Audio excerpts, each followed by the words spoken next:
The Louisiana night was thick with moisture, heavy with the scent of earth and decay, and oppressive in a way that made the air feel like a second skin. The sky above was a blanket of ink, pierced only by the occasional flicker of a distant lightning bug. A faint smell of mildew hung in the air, mixing with the staleness of stagnant water from the nearby swamp. The cemetery, St. Elmo Parish, lay in the heart of nowhere, surrounded by miles of twisted, gnarled trees draped in Spanish moss. The world beyond its crumbling gates was distant, irrelevant. Out here only the dead mattered, and tonight they were awake. Jacob Thorne stared out over the rows of weather-beaten tombstones, the creaking of the rusted wrought iron gate barely audible behind him. His hands, calloused and rough from years of military service, were trembling ever so slightly as he clutched the edges of his hat. He'd served his time in war, seen more than a man should, but something about this place made him uneasy. He couldn't place it, not yet. But he could feel it deep in his bones. It wasn't the decay of the gravestones, nor the eerie silence that hung in the air like a shroud. He had seen worse in battlefields across the world. No, it was the way the cemetery seemed to watch him back. The job was simple enough, a pay-as-you-go deal. A few $100 a week to sit in the shack and keep the cemetery secure through the night. The caretaker, an old Creole man named Beaumont, had shown him around earlier that evening, nodding silently toward the graves that dotted the landscape like forgotten monuments. There was something unsettling about Beaumont's eyes, a glassy, distant look as if the man had seen things not meant for the living. He hadn't said much, only that Jacob should mind his business and keep an eye out for anything unnatural. "Things get restless in these parts," Beaumont had said in a low, gravelly voice, "but don't go stirring him up." Jacob had laughed it off, chalking it up to the old man's eccentricity, but now, as he stood under the dim light of a single lamp, he could feel the weight of those words pressing down on him. It was close to midnight when the silence became unbearable. The only sound was the soft rustling of leaves in the wind, a distant owl hooting mournfully in the dark. Jacob lit a cigarette, the glow briefly illuminating his tired face. The orange ember flickered in the darkness, casting long shadows across the graveyard. The air was so thick with humidity that it clung to his skin, making him feel as if he were wading through the swamp itself. He sat back in the old rickety chair inside the small maintenance shed. His eyes darted nervously toward the cracked windows, half expecting something, or someone, to be watching him from the darkness beyond. But there was nothing. Nothing except the weight of the night. The small clock on the wall ticked away the seconds. The first hour passed uneventfully, and then the second. By the time the clock struck 3 a.m., Jacob felt a sudden unease crawl up his spine. And then he heard it. Footsteps. Slow. Uneven. The sound of boots dragging across gravel, a faint shuffle. No rhythm, no cadence, just the unmistakable sound of someone walking or perhaps stumbling somewhere in the graveyard. Jacob's breath caught in his throat. His fingers froze around the cigarette, the glowing tips slowly dying out in his hand. The footsteps continued, dragging, lingering like the shadow of something that shouldn't be. He stood up, heart pounding. The graveyard seemed frozen in time. The air had become thick, pressing against his chest, suffocating him with a sudden sense of dread. The footsteps stopped. Jacob remained still, waiting. For a long moment the silence stretched on, taut and brittle, like the calm before a storm. Then through the stillness he heard it. A sob. A soft, almost imperceptible cry that seemed to rise from the ground itself, as if the very earth were mourning. The sound was feminine, low and sorrowful, echoing through the cemetery with a ghostly, unnatural quality. His pulse quickened.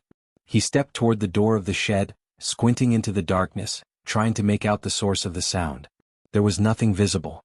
No figure in sight. Yet the sobbing grew louder, more distinct. It was coming from deeper within the cemetery. The rows of headstones stretched out before him like a labyrinth, each one a silent sentinel standing guard over the forgotten. But one tombstone in particular caught his attention. It stood alone at the edge of the cemetery, far from the others. The stone was cracked, weathered, ancient, as if time itself had forgotten it. And yet there was something strange about it, something that called to him. The sobbing was now accompanied by a faint scraping sound, like fingernails dragging across stone. It was coming from the direction of the tombstone. The world seemed to hold its breath as Jacob's feet carried him toward it, the crunch of his boots on the gravel the only sound in the oppressive stillness. As he neared the grave, the unease in his stomach grew unbearable. The air smelled different here, pungent, thick with the scent of damp earth and something else, something foul. He looked down at the grave and his heart nearly stopped. The fresh mound of dirt was unmistakable. The grave had been recently dug. Too recently, far too recently. Jacob's eyes scanned the cemetery, and his breath caught in his throat. There had been no announcement of a burial, no funeral. The cemetery was supposed to be empty tonight. Yet here before him was a newly dug grave. A mound of dirt piled high as if someone had been in a hurry to bury something, or perhaps someone, in a place where no one could see. He approached cautiously, peering down at the headstone. The name was faded but still legible. Clara Boudreau, 1897 to 1921. The last name sent a shiver down his spine. He knew that name. It was part of the town's history.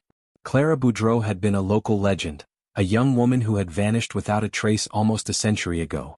The rumors surrounding her disappearance had faded with time, but Jacob had heard the whispers, the ones that said her soul never rested, that she had been buried in the wrong grave.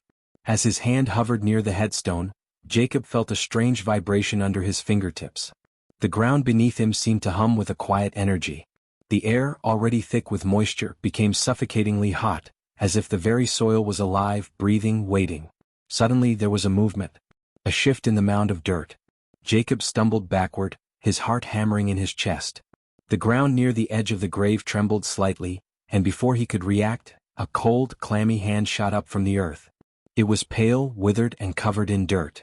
The fingers were long and bony, twisting and reaching upward toward him, as if grasping for something, or someone. The hand, pale and deathly, clawed its way out of the grave, pulling the rest of the body with it.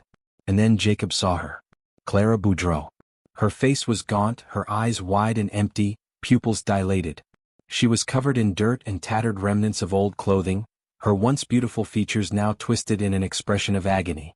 Her lips parted, and with a hollow, rasping breath she whispered, "Help me." Before Jacob could react, the ground around him seemed to explode with movement. The cemetery was alive, the graves themselves shifting, groaning. More hands, more bodies began to rise from the earth, faces contorted in pain, mouths open in silent screams. Jacob turned to flee, but the sound of footsteps, slow, deliberate, and unmistakably human, stopped him in his tracks. Someone was coming. Someone alive. But their arrival didn't feel right. As the air thickened with dread, Jacob knew deep in his gut, the dead had never left this cemetery. They were waiting for him. And they had just begun to rise. Jacob stumbled back, heart pounding in his chest as the pale, withered hand slowly withdrew from the dirt, its fingers now stretched toward the moonlight that barely penetrated the thick fog. His legs felt weak, his breath short, and his mind raced, trying to comprehend what his eyes were witnessing. The woman, the body, wasn't alive. Not in any normal sense. She was something else. Her presence, her ghastly form rising from the grave, screamed of a dark curse, of something beyond death's reach. "Help me." Her voice was little more than a rasp, an echo of something long past, carried by the cold wind that stirred the graveyard. Jacob's mind fought against the rising panic, but his body refused to obey. Every instinct told him to run, to flee this nightmare, but his feet felt rooted to the earth, his eyes locked onto the grotesque sight of Clara Boudreau pulling herself fully out of the grave. The moment her feet touched the ground, the earth around her seemed to shift, like the very soil itself recoiled at her touch. The whispering grew louder. A chorus of hushed voices, barely audible at first, began to swirl around him. More hands began to claw through the earth, more figures rising from their graves, each one pale, their faces twisted in expressions of suffering and fear, their clothes long since decayed. It was a grotesque parade of the dead, their mournful cries merging into a cacophony of despair. Jacob's breath hitched in his throat. He turned to run, but a cold, bony hand gripped his ankle, pulling him down with the force of an ancient, unholy strength. He screamed, flailing, but the dead were faster. They were all around him now, emerging from the earth as if it were their birthright. Their hollow eyes fixed on him, their mouths agape, waiting. The woman, Clara Boudreau, was the first to speak again, her voice gurgling in the air like the sound of water sloshing over rocks. "We've waited for so long." Jacob's body was paralyzed with fear, every fiber of his being urging him to escape, but it was as if the cemetery itself had a grip on him, holding him in place. The dead shuffled closer, their eyes wide with hunger. They weren't just dead. No, this was something darker, something that defied explanation. "Please," Clara's voice cracked. "Help us." With the last ounce of strength in his body, Jacob kicked free from the skeletal hand that had ensnared him. He scrambled to his feet, his heart racing. but the ground beneath him seemed to pulse with a rhythm of its own. The air was so thick, so alive, that every breath felt suffocating. And then he saw it. A figure in the distance, moving slowly through the cemetery, its silhouette barely visible through the fog.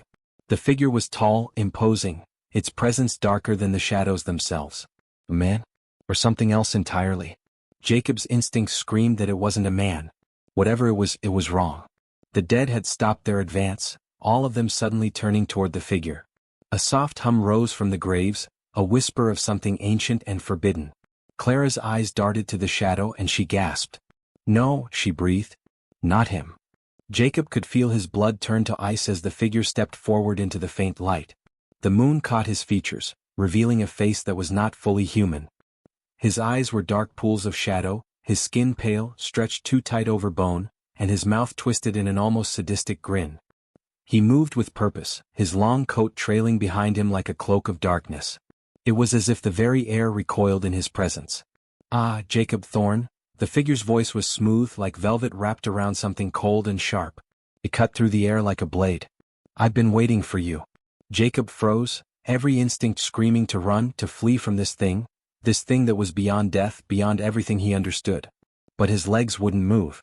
The cemetery was a prison now, and he was trapped within its iron gates. The figure stepped closer, its presence now overwhelming. Clara's hollow eyes locked onto him, and for a fleeting moment she looked sad. There was a flicker of humanity in those eyes, a glimmer of something lost. She opened her mouth as if to speak, but the figure raised a hand. No, the figure said, his voice a low command. She cannot speak any more. None of them can. Jacob tried to speak, to ask what was happening, but his throat was dry, his words stuck behind a veil of terror. The figure turned toward him, eyes gleaming with amusement. You don't understand, do you? The figure's lips curled into a dark smile. This place, this cemetery, it is a door. A doorway to what lies beyond, a place where the dead do not rest. And you, he paused, his grin widening, you are its new keeper. Jacob's heart nearly stopped in his chest. What do you want from me? His voice cracked, barely a whisper. The figure's smile faltered just for a moment before it returned, cruel and sharp. What? I don't want anything. But you have a purpose here. Jacob's mind spun, his thoughts clouded by confusion and fear. Purpose? What are you talking about? The figure's hand raised slowly, and with a single fluid motion, he gestured toward the cemetery. The ground beneath them trembled once more, and Jacob could feel it, something shifting beneath the earth. A deep, resonating vibration that seemed to echo in his bones. This place, the figure said, his voice becoming cold and distant, is a prison. A prison for them. He nodded toward the risen dead, who now stood motionless, their eyes locked on Jacob. But this prison has grown weak over time. The gates that once held them closed are rotting. The boundaries between life and death have begun to blur. Jacob's mind struggled to keep up, to understand what was happening. His eyes flickered from the dead, standing unnaturally still, to the figure who was now so close. He could feel the cold emanating from his body like a winter storm. You see, the figure continued, his voice low and menacing, the dead are restless. They've been waiting to return, to break free. And now, you are the key. The new keeper of the cemetery. The one who will hold them back. Jacob shook his head, panic rising.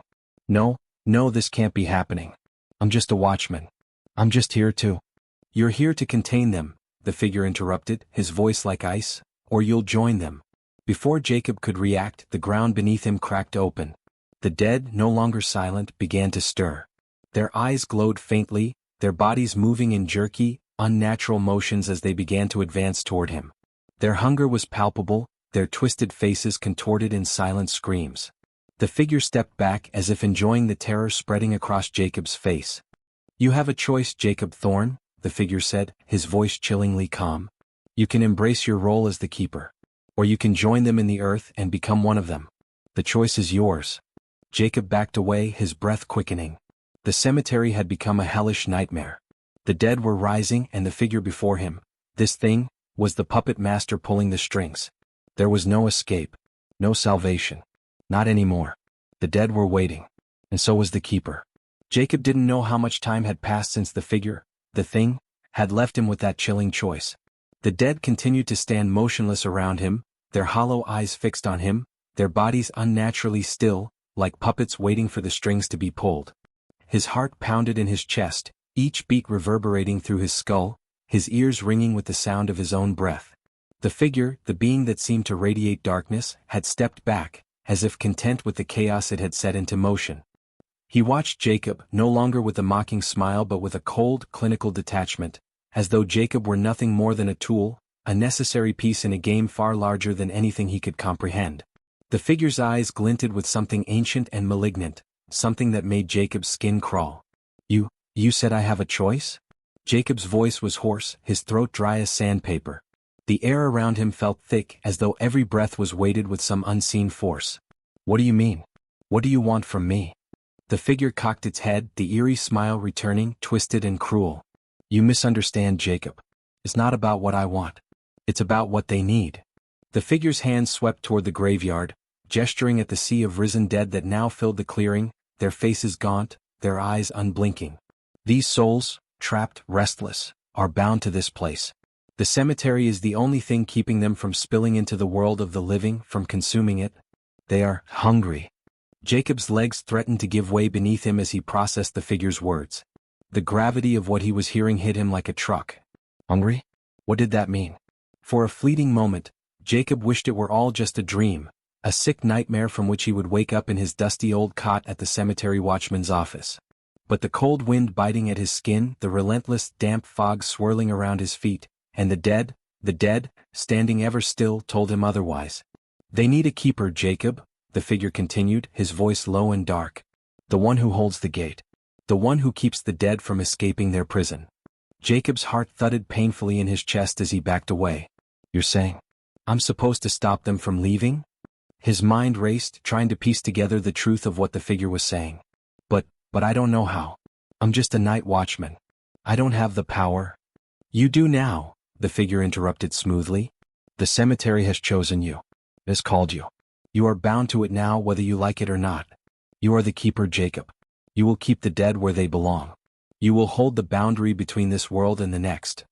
Jacob's blood turned to ice as the figure took a slow step forward, its presence overwhelming. There was no escape from this. No undoing of whatever cursed fate had been thrust upon him. He looked around, his eyes darting to the graves, to the figures who had risen from the soil, each one staring at him with hollow eyes, their pale faces twisted in silent screams. They didn't look like they were at rest. No, they looked like they were waiting. Waiting for something. Waiting for him. "You will hear them," the figure said, its voice becoming a whisper, almost drowned by the wind. "They are the whispers in the dark, the cries of the lost souls. Every night they will call to you. They will beg for release. You will hear them, Jacob, and you will feel their hunger." Jacob's stomach lurched, a sickening wave of nausea rolling over him. He could already hear them, distant murmurs, whispers, faint cries that echoed through the fog like the wind itself. The dead were speaking, calling, reaching out to him. "But what do I do?" Jacob choked out, his voice barely a whisper. "How do I keep them in their graves? How do I stop them?" The figure's smile twisted into something even darker, more predatory. "You will do what must be done. You will guard the gate, Jacob. You will keep the dead from passing through. The souls who rise from their graves are not free. They belong here. They are mine." Jacob's head spun as the figure's words began to seep into his mind, like poison. He could feel it, the weight of the cemetery pressing in on him, the cold fingers of the earth beneath him, pulling at him, claiming him. The dead, their soulless eyes never leaving him, seemed to stir at the figure's command, their movements becoming more erratic, twitching, as if responding to the call of the unseen force. A wave of cold dread washed over him. "No, no!" Jacob shouted, stumbling back, his feet slipping on the wet ground. "I can't do this. I won't." "You will," the figure said, its voice a low growl now, thick with authority. "It's already too late. You belong to the cemetery now. You will never leave this place, Jacob Thorne. And if you fail in your duty, if you let even one of them escape, you will join them in the soil. You will become like them. One of the hungry." Jacob's eyes widened in horror as the figure's words sank in. His pulse quickened, and the air around him grew colder, as if the very fabric of reality were stretching, warping under the weight of something far older and more powerful than he could ever understand. The figure took another step forward, its shadow engulfing Jacob. "And now the choice is yours," it murmured. "Either you accept your role as the keeper and learn to control the dead, or you allow them to consume you. The choice is always yours, for now. With that, the figure turned and walked away, its form dissolving into the fog like smoke in the wind. Jacob was left standing alone, his breath ragged, the whispers of the dead growing louder, more frantic. The ground around him trembled as the cemetery shifted, its ancient bones groaning in protest. The whispers became clearer, louder, as though the dead were closing in on him. Their cries were a mixture of sorrow and rage, but above all, there was an insatiable hunger. The hunger for life. The hunger to break free. Jacob looked around in panic, the weight of the figure's words pressing down on him. He was the keeper now. He had no choice. The dead would not rest. And if he failed, if he let even one escape. He shuddered, his hands trembling as the first screams of the night began to rise. He had no idea what he had just agreed to. He had no idea how to stop them. But the whispers were growing louder. And the hunger was rising. Jacob stood in the heart of the cemetery, the weight of his new role pressing down on him like the heavy air before a storm. The ground trembled beneath his feet, the distant wails of the dead growing louder, more desperate. He could hear their voices now, faint at first like a distant murmur, but soon they became sharper, clearer, calling to him, reaching out to him. They whispered of their torment, of their endless suffering, trapped in this place, unable to escape. And it was his job to make sure they didn't. The figure had left him with that terrible choice, one he had no real control over. The dead were his responsibility now. They had chosen him. He wasn't sure whether it was the cemetery or the figure itself, but it hardly mattered. He was the keeper, bound to this place by forces beyond his understanding. Every grave, every tombstone, every shifting shadow in the night was his burden now.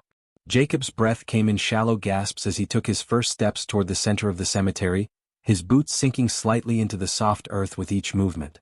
The ground was damp, soaked with the fog that had rolled in like a living thing, clinging to his skin and making everything around him seem distant and unreal. His eyes darted from one gravestone to another, his pulse quickening. He could feel them now, all around him, the dead who had risen from their graves, their forms hidden in the shadows, watching him. The wind howled through the trees, the mournful sound like a song of sorrow and despair. Jacob's head spun, his body numb from the overwhelming presence of the spirits. They were so close. He could almost feel their cold, rotting fingers brushing against the back of his neck. He stumbled forward, trying to steady himself, but something caught his eye, something moving in the corner of his vision. A figure. A woman, pale as moonlight, her face obscured by a veil of dark hair. She was standing near an unmarked grave, her back to him, motionless. Her presence made his stomach churn. Who are you?" Jacob's voice cracked, barely a whisper against the howling wind. The woman didn't respond. She didn't move. But Jacob could feel her presence like a heavy weight in the air, pressing down on him. He took another step, his heart pounding in his chest. The ground beneath him seemed to shift, the earth groaning with an unseen force. He reached out a trembling hand, but before he could touch her, the woman suddenly turned, her eyes wide with terror, her mouth open in a silent scream. Her face was a twisted mask of anguish, her skin pale and cracked like old porcelain. Jacob froze. His mind raced, his body paralyzed by the horror before him. He couldn't move, couldn't scream. The woman's eyes seemed to pierce through him, her gaze filled with desperation, as if begging him for something, begging him to help her. But then, as quickly as she had appeared, she was gone. Vanished into the fog, leaving only the faint echo of her cries. Jacob's heart hammered in his chest as the air around him grew heavier, thicker, suffocating. He gasped for breath, his chest tight, his vision swimming. The whispers of the dead grew louder now, no longer just whispers but voices. Screams. Pleas for release. Jacob turned in every direction, but he couldn't see them. He couldn't find them. They were everywhere. The woman's face was burned into his mind, her eyes. He couldn't forget them. The raw, unfiltered terror in her gaze. And the question that lingered in his mind, what did she want? Before he could dwell on it further, a sharp, guttural sound broke the silence, a deep, throaty growl. Jacob turned to see a figure standing at the edge of the cemetery, its silhouette barely visible in the fog. Its form was tall, unnaturally so, its limbs long and twisted, like a creature from the darkest corners of his mind. Its eyes gleamed with an eerie red light, and its mouth, stretched wide, revealed rows of sharp, jagged teeth. Was one of them. Jacob stumbled backward, his breath catching in his throat. The creature stepped forward, its long fingers scraping the ground with an unsettling screech.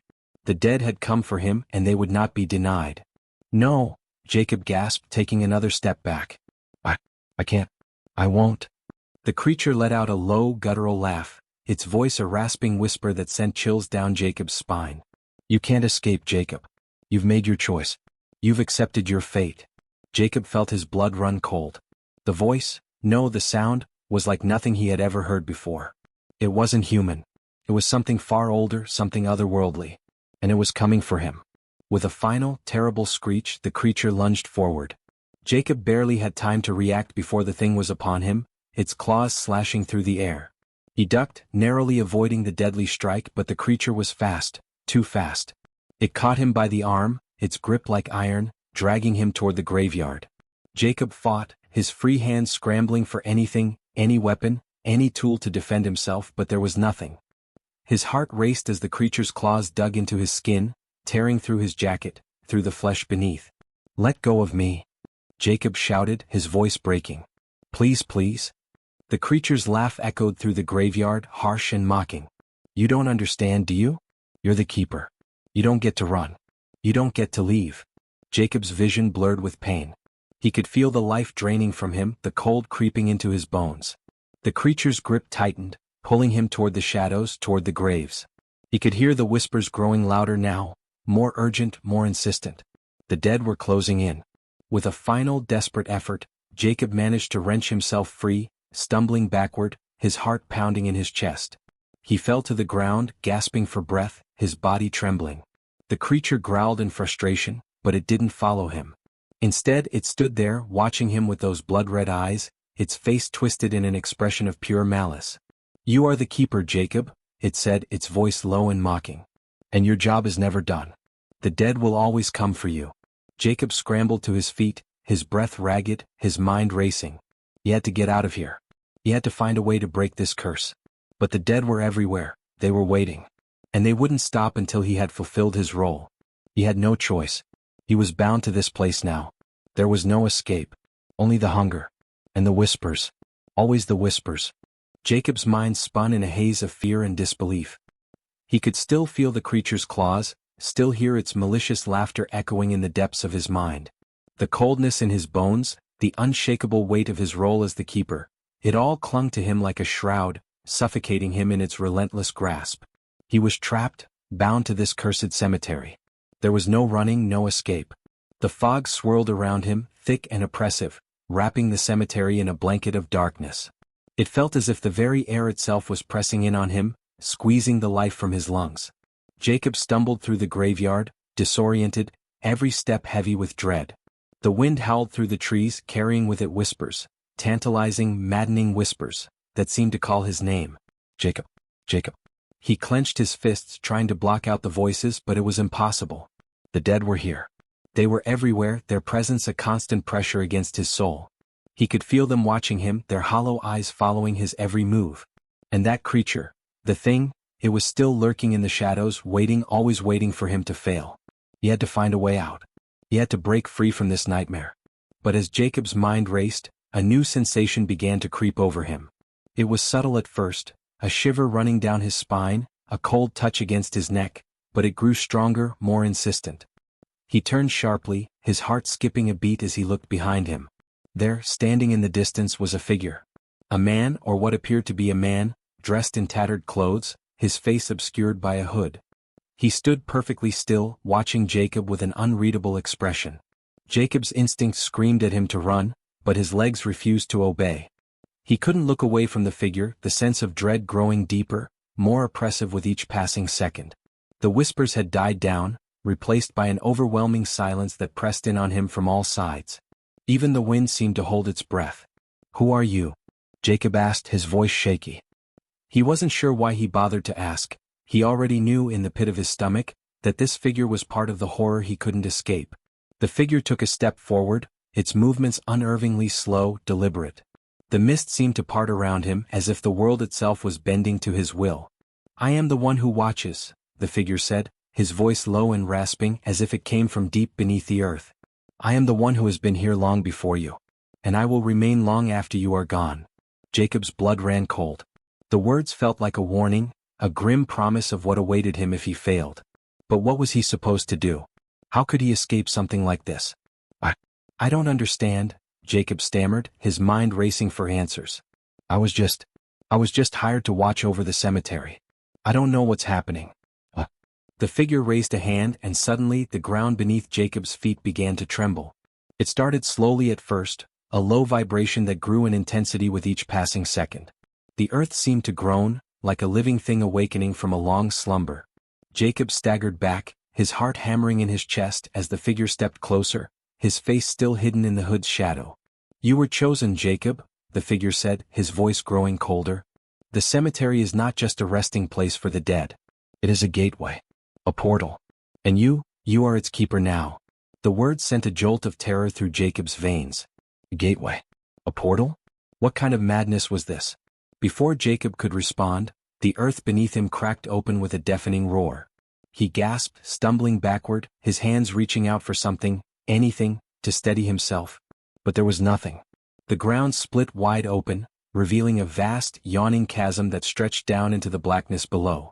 The sound of creaking wood and the moaning of the earth filled the air, a cacophony of torment and despair. The figure didn't move, his presence as still and silent as ever. But Jacob could feel his eyes upon him, feel the weight of his gaze even though he couldn't see his face.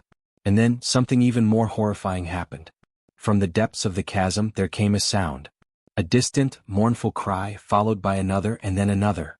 The sound of 1,000 voices rising from the depths, crying out in agony.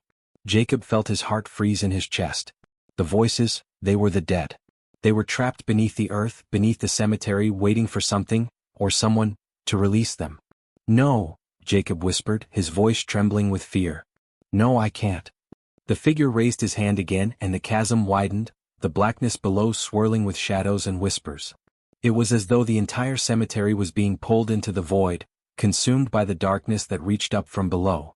You have no choice, Jacob, the figure said, his voice barely more than a rasp now. The dead will always return. They will always find their way back.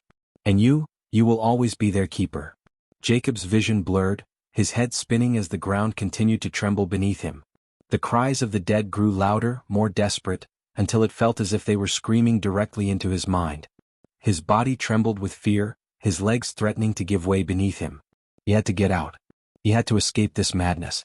But there was nowhere to run. Nowhere to hide. The figure's voice grew even softer, more insistent.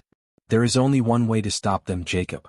Only one way to end this cycle of death and despair. Jacob looked up, his mind struggling to comprehend the figure's words. What do you mean? You must go beneath the earth, the figure said, his words sending a chill through Jacob's very soul. You must go down into the tombs, into the deepest grave. Only there can you break the curse. Only there can you stop the dead from rising. The ground beneath Jacob's feet trembled once more, this time with an intensity that shook him to his core. He looked down, his eyes widening in terror as the earth split wider, revealing a dark, gaping hole that seemed to stretch endlessly into the bowels of the earth. The voices of the dead echoed louder now, urging him toward the abyss. And Jacob knew with a cold certainty that he had no choice. Jacob stood at the edge of the gaping chasm, his body shaking uncontrollably, every nerve screaming at him to turn back, to run. But the weight of the figure's words pressed on him, heavy and inevitable. He had no choice. The cemetery, the cursed, haunted place, was alive with the dead, and they would not rest until they had dragged him into the earth with them. To break the curse, to end the endless cycle of torment, he had to descend into the abyss. The winds howled around him, the whispers of the dead rising in an unholy chorus. The sounds seemed to come from everywhere, beneath his feet, above his head, all around him. Each voice was filled with anguish, desperation, and longing, their cries a constant reminder that they were trapped, bound to the cemetery, to the land, to the earth itself. Jacob swallowed hard, trying to steady his breath. The ground trembled beneath him, and the figure in the shadows remained still, its presence overwhelming and suffocating. The figure had told him what he had to do. To end the curse, he would need to descend into the grave, the tomb deep beneath the earth, and confront what lay there. Only then could he break the cycle and release the souls bound to this wretched place. With trembling hands, Jacob took a step forward. His boots scraped against the earth, the ground crumbling beneath his weight. He felt as though he were stepping into a nightmare, the darkness pulling at him, the cold air wrapping around him like a tightening noose. The voices below him grew louder, more urgent, as if they knew he was coming. He could hear them calling to him now, each whisper a promise of something terrible, something he couldn't comprehend. But he had no choice. He had been chosen and there was no turning back. He had to end it. The ground beneath him cracked open wider, and Jacob's heart skipped a beat. He stepped down into the chasm, feeling the air grow colder as he descended. The darkness swallowed him whole, and the only sound was the echo of his own footsteps, each one resonating like a death knell in the suffocating silence. The tomb was waiting. When he reached the bottom, he was surrounded by the stillness of the grave. The walls of the tomb were cold, slick with moisture, the air thick with the stench of decay. And then he saw it. In the center of the tomb, surrounded by ancient graves and forgotten tombstones, stood a single figure, a woman, her face pale and lifeless, her eyes hollow with the weight of centuries of suffering. The woman's mouth moved, but no sound came. Her hands reached out toward him, beckoning him closer. "Jacob," she whispered, her voice like the wind in the trees. "You are the key. You must set us free." Jacob stepped closer, his heart hammering in his chest. The figure's eyes locked with his, and for a moment he saw the truth. The dead were not angry, not vengeful. They were trapped. Trapped by the curse, by the land, by the cemetery that had become their prison. "You have to release us, Jacob," the woman said again, her voice now clear, ringing in his mind. "You have to set us free before it's too late." Jacob hesitated. He knew what he had to do. He knew it in his bones, in the marrow of his very soul. He had to open the tomb. He had to release the souls that were bound here, chained to the earth, to the cemetery, to the land itself. But as his hand reached for the stone door, the ground trembled beneath him. The earth groaned in protest, as though resisting his efforts. The voices of the dead grew louder, more frantic, their cries now becoming screams. Something was wrong. Jacob paused, his heart racing. The woman's eyes darkened, and her form began to shift. Her features contorted, twisting into something grotesque, something evil. The voices of the dead had turned to laughter, low, mocking, and cruel. "No, Jacob," the woman hissed, her voice now filled with malice. "You don't understand. You think you can end it? But you are one of us now. You are bound to this place. Forever." Jacob recoiled in horror as the tomb walls began to close in on him. The laughter grew louder, the sound echoing through the tomb like a tidal wave of terror. He could feel the air growing thick with the weight of the curse. He had made a terrible mistake. The ground beneath him cracked open, and the earth itself began to swallow him whole. "No!" Jacob screamed, trying to pull himself free, but it was too late. The tomb had already claimed him. He was no longer in control. As the darkness consumed him, the last thing Jacob heard was the woman's voice, now a whisper in his ear. "You cannot escape what you are. You belong to us now." The next morning, when the sun rose over the Louisiana cemetery, there was no sign of Jacob. The graves stood silent, their secrets hidden beneath the earth. The tomb was sealed once more, and the land lay still as it had for centuries. But in the distance, a soft wind blew through the cemetery, carrying with it the faintest whisper, a whisper that sounded very much like a man's voice. "Jacob." And then silence. This story is entirely fictional.